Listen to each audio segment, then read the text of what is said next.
Bismillahirrahmanirrahim. Assalamualaikum warahmatullahi taala wabarakatuh. Perkenalkan, nama saya Tetep Maulana. Saya dari Prodi Pendidikan Agama Islam semester 2. Dengan ini saya ditugaskan untuk membuat video presentasi mata kuliah Ushul Fiqh yang diampu oleh Al-Ustaz Muhammad Ridwan terkait sejarah pertumbuhan dan karakteristik aliran Syafi'iyah dan Hanafi. Oke, bismillahirrahmanirrahim. Langsung saja. Islam sebagai agama yang sempurna dan universal membawa ajaran hukum syariat yang mengatur seluruh aspek kehidupan manusia. Namun seiring perkembangan zaman dan meluasnya wilayah penyebaran Islam, muncul berbagai persoalan hukum baru yang tidak secara eksplisit dijawab oleh Al-Quran dan hadis. Kondisi inilah yang mendorong lahirnya berbagai aliran pemikiran hukum mazhab dalam Islam. Dari keempat mazhab besar dalam Sunni, Hanafi, Maliki, Syafi'i, dan Hambali, mazhab Hanafi dan mazhab Syafi'i memiliki pengaruh yang paling luas secara geografis dan paling kontras secara metodologis. Mazhab Hanafi lahir di lingkungan kosmopolitan Irak yang mendorong penggunaan rasio secara luas, sementara mazhab Syafi'i lahir dari sintesis antara tradisi hadis dan metode rasionalis. Perbedaan antara kedua mazhab ini bukanlah sebuah perpecahan, melainkan merupakan kekayaan intelektual Islam sebagaimana diungkapkan oleh para ulama.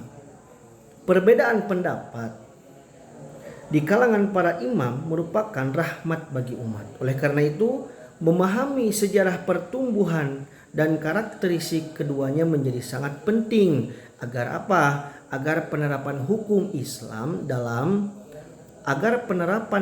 Islam dapat dilakukan secara apa? Secara relevan, secara bijaksana dan jauh dari sikap fanatisme. Nah, ini sejarah untuk mazhab Hanafi. Mazhab Hanafi merupakan mazhab tertua di antara 4 mazhab Sunni yang masih eksis hingga kini. Dan mazhab ini didirikan oleh siapa? Oleh Imam Abu Hanifah An-Nu'man ibnu Thabit, seorang ulama besar yang lahir di Kufah, Irak. Kufah pada masa itu merupakan salah satu pusat peradaban Islam. Kenapa? Yang paling heterogen dan dinamis, kota ini dihuni oleh berbagai macam bangsa, budaya, dan latar belakang sosial yang kompleks. Kondisi ini, demografis ini secara langsung mempengaruhi corak pemikiran hukum Imam Abu Hanifah. Beliau dihadapkan pada berbagai persoalan hukum baru yang mana belum memiliki presiden langsung dalam Al-Quran maupun hadis. Faktor lain yang turut membentuk metodologi mazhab Hanafi adalah jauhnya Kufah dan pusat periwayatan hadis di Madinah. Minimnya akses terhadap koleksi hadis yang lengkap mendorong Imam Abu Hanifah dan murid-muridnya untuk lebih mengandalkan penalaran hukum, yaitu ro'i, dalam menjawab berbagai persoalan fikih. Oleh karena itu, mazhab Hanafi dikenal luas sebagai representasi dari mazhab Ahlur Ro'i, aliran yang mengoptimalkan penggunaan logika dan penalaran dalam penetapan hukum Islam. Nah, di antara murid-murid utama Imam Abu Hanifah yang turut mengembangkan mazhab ini adalah Imam Abu Yusuf dan Imam Muhammad ibnu Hasan Asy-Syaibani. Keduanya tidak hanya meneruskan, tetapi juga mensistemasikan ajaran-ajaran gurunya ke dalam berbagai karya tulis yang menjadi apa? Yang menjadi rujukan untuk mazhab Hanafi hingga saat ini. Nah, untuk karakteristik dan metodologinya, karakteristik utama mazhab Hanafi terletak pada pendekatannya yang sangat rasionalis dalam pengambilan hukum. Adapun hierarki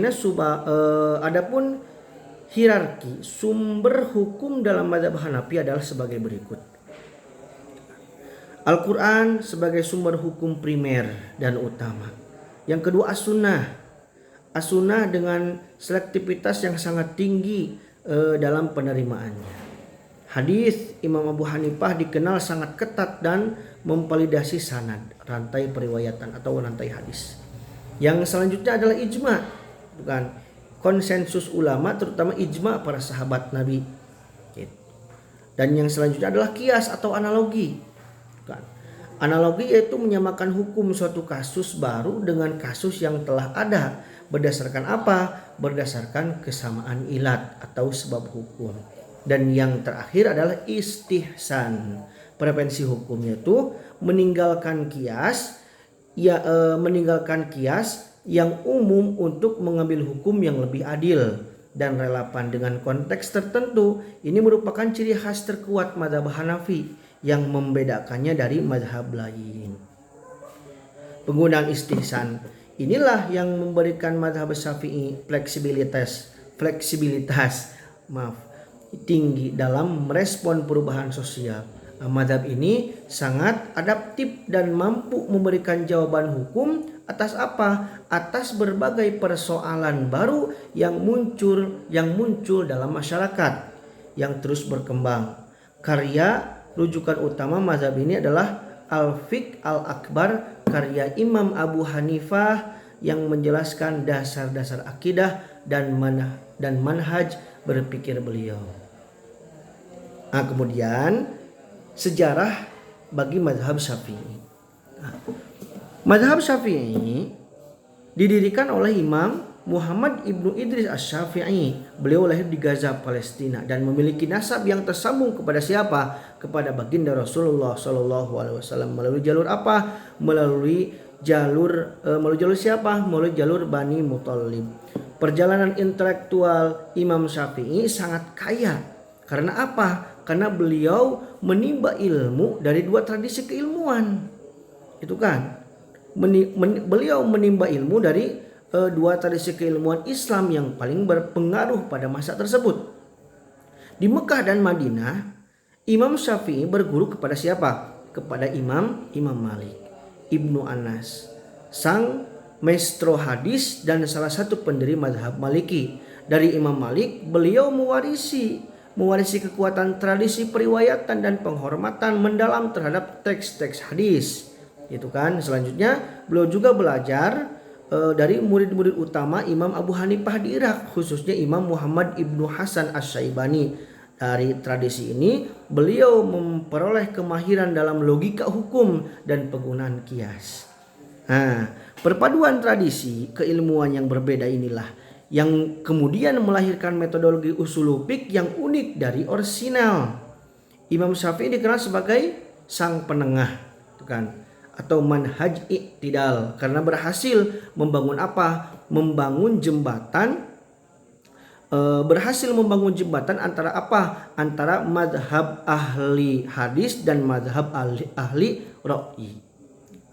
Nah, beliau juga mendapat gelar Nashir as-Sunnah atau pembela sunnah karena tegasnya beliau dalam memposisikan sunnah sebagai sumber hukum yang independen dan otoritatif. Kemudian masuk kepada karakteristik dan metodologinya. Kontribusi terbesar Imam Syafi'i adalah penulisan kitab Ar-Risalah yang dianggap sebagai apa? Sebagai karya pertama yang membahas ilmu ushul fiqh secara sistematis dan komprehensif. Dalam Ar-Risalah beliau menetapkan hierarki sumber hukum Islam yang terukur dan jelas, yaitu yang pertama apa? Al-Quran. Al-Quran sebagai sumber hukum tertinggi dan tidak dapat dibantah. Yang selanjutnya adalah As-Sunnah. As-Sunnah sebagai penjelas dan penyempurna Al-Quran. Imam Syafi'i menegaskan bahwa hadis ahad, hadis yang diriwayatkan oleh satu perawi, tetap mengikat secara hukum selama sanadnya sahih. Dan yang selanjutnya adalah ijma, konsensus ulama yang merupakan kesepakatan para mujtahid. Gitu. Yang selanjutnya adalah kias atau analogi hukum. Sebagai apa? Sebagai alat penalaran yang sah, namun harus digunakan secara apa? Secara terukur dan berdasarkan apa? Dan berdasarkan batasan yang jelas. Berbeda dengan mazhab Hanafi, Imam Syafi'i secara tegas menolak penggunaan istihsan. Beliau berpendapat bahwa istihsan berpotensi sebagai apa? Beliau berpendapat bahwa ihtisan berpotensi membuka pintu bagi penetapan hukum berdasarkan selera pribadi di luar koridor teks wahyu. Nah, pernyataannya yang terkenal adalah barang siapa yang melakukan istihsan maka sesungguhnya ia telah membuat hukum sendiri. Pendirian tegas ini mencerminkan komitmen siapa? Komitmen Imam Syafi'i untuk menjaga agar penalaran akal senantiasa berada dalam batas-batas yang telah ditetapkan oleh wahyu. Madhab Syafi'i dengan demikian menawarkan metodologi yang sangat teliti dan sistematis, menjaga keseimbangan antara ketundukan pada teks dan fleksibilitas penalaran. Nah, sekarang masuk ke relevansi kontemporer. Kedua mazhab ini tidak hanya memiliki nilai historis, tetapi juga tetap relevan dan menjadi rujukan utama dan praktik hukum Islam di seluruh dunia hingga saat ini. Wahbah Juhaili dalam karyanya Fikih Islam wa Adillatuhu menegaskan bahwa mazhab Hanafi dan mazhab Syafi'i tetap menjadi pondasi utama dalam pengembalian hukum di dunia muslim. Keduanya apa? Keduanya memberikan kerangka metodologis yang telah teruji selama berabad-abad. Gitu. Sementara itu, Yusuf Qaradawi dalam ijtihad dalam syariat menekankan pentingnya ijtihad yang tidak kaku, memahami sejarah dan metodologi kedua mazhab ini bukan untuk mempertebal fanatisme, melainkan untuk apa? Untuk membekali para ulama dan cendekiawan muslim agar apa? Agar mampu menerapkan hukum Islam yang relevan sesuai dengan tuntutan apa? Tuntutan zaman. Secara geografis, pengaruh kedua mazhab ini sangat besar. Itu ya, sangat besar. Mazhab Hanafi mendominasi praktek hukum Islam di Asia Selatan, yakni di mana? Pakistan, Bangladesh, India, Turki dan Asia Tengah. Adapun mazhab Syafi'i menjadi mazhab mayoritas di kawasan Asia Tenggara, termasuk di mana? Indonesia, Malaysia, Brunei, Afrika Timur dan sebagian wilayah Timur Tengah. Ini sudah masuk kepada kesimpulan. Kesimpulan dari di atas kedua mazhab tersebut, berdasarkan uraian di atas, dapat ditarik beberapa kesimpulan sebagai berikut, gitu kan. Nah, kesimpulannya dari di atas tersebut adalah mazhab Hanafi yang didirikan oleh siapa tadi? Oleh Imam Abu Hanifah di Kufah, Irak, berkembang dalam lingkungan yang heterogen dan kompleks. Kondisi ini mendorong lahirnya metodologi yang lebih mengedepankan rasio dan penalaran hukum, yakni hukum roi, termasuk penggunaan apa? Penggunaan istihsan. Sehingga mazhab ini sangat adaptif terhadap perubahan sosial. Kemudian mazhab Syafi'i yang didirikan oleh siapa? Oleh Imam Syafi'i, lahir dari sintesis antara tradisi ahli hadis dan ahli roi melalui kitab apa? Melalui kitab Ar-Risalah. Imam Syafi'i berhasil mensistemasikan usul fiqh untuk pertama kalinya dalam sejarah Islam, menjadikannya sebagai sang penengah dan menjaga keseimbangan antara teks wahyu dan penalaran akal. Nah, perbedaan mendasar antara keduanya terletak pada apa? Pada metodologi, itu khususnya pada penerimaan dan penolakan istihsan, namun tujuan keduanya tetap sama ya. Jadi tujuan keduanya Imam Syafi'i dan Imam Hanafi itu keduanya tetap sama, itu menemukan dan menerapkan hukum Allah Subhanahu wa taala sebaik-baiknya, dan kedua mazhab ini tetap relevan hingga kini dan menjadi pondasi hukum Islam di berbagai belahan dunia, membuktikan bahwa perbedaan metodologis dalam Islam adalah rahmat dan kekayaan intelektual. Masya Allah. Itulah mungkin yang bisa saya sampaikan, mudah-mudahan bermanfaat untuk semuanya. Allahu a'lam bishawab, wallahul muwaffiq ila aqwamit thoriq. Wassalamualaikum warahmatullahi taala wabarakatuh.